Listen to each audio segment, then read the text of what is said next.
Hey, what's going on YouTube and diecast fans? So I just want to give you a quick update on my Redline collection. As you know, if you watched my last video, you'll see that I opened up this guy right here. Let's get some focus. This guy right here, and of course it's not in pristine condition at all. Glass is pushed in a little bit. Definitely requires a restoration. Shouldn't be that difficult. At least I'm hoping so. Went out and got a few of these awesome colors from the Redline shop, and I have a few more coming, which I intend to restore a few of my Redlines. At first I think that I'm going to be a little scared, so I'm going to work on non-Redlines, and once I get the skill, both the painting with the airbrush and make sure I don't crack the body or anything like that, and then I'm gonna go ahead and probably bring these guys back to life. If you watched my first video of my police right here, the Cruiser, paid about 50 cents at the swap meet. Not a bad find. The reason I purchased it is because I used to play with one when I was a younger kid, and I thought it was really cool. Fortunately, it was all bent up and everything, but we're gonna go ahead and keep it like this until we get better at restoring Redlines.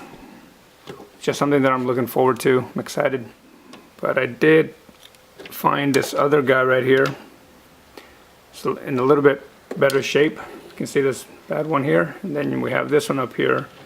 Rolls a lot smoother. Let me get this out of the way. Rolls a lot smoother. A few scratches right here. It's got the opaque light. This side here is a lot better.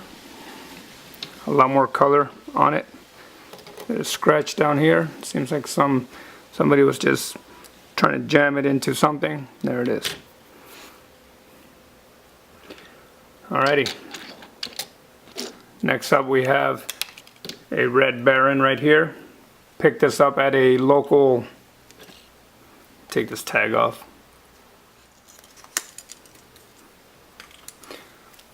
So here we go, we have the Red Baron. Picked this up at an antique shop. This is not too antique. It has the white interior, but I believe it's the 25th anniversary Red Baron.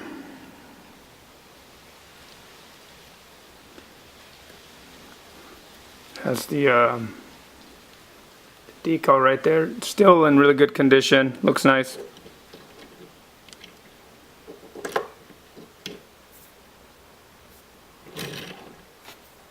Not a bad looking casting. Now, they did want $45 for it. I did not pay $45. I negotiated the price way down. But at the time that I got it, I thought it was an original one, and then when I got home I looked up some of the specs, and it turns out that it is not an original one. Still looks really good. Pretty cool. Now they did have a second one, and this one was going for a lot less than the other one. I believe it's because of the used condition. Some of the paint's coming off. Luckily this is an original one.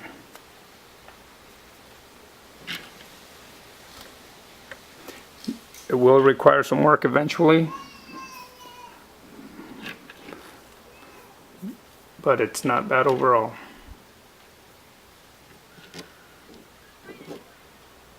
It's got the black interior.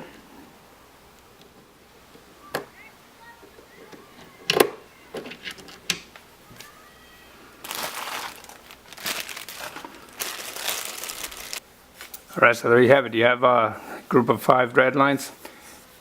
Not in the best condition. This one here is the only one that was not made back in the day, but it still looks great. It is a replica of the Red Baron. Of course, I have more Redlines. They are all in those boxes back there. Take a look. Now my goal is that for every 10 subscribers that I get, if you help me out, we're going to go ahead and open one box. Some of them contain one casting and others contain 2 or 3. It really depends on which one I grab at the time, but I'll go ahead and film it. For every 10 subscribers, we'll go ahead and reveal one, and then you can see how my Redline collection will eventually grow. A few of them are Sweet 16s, so I'm excited to get those open.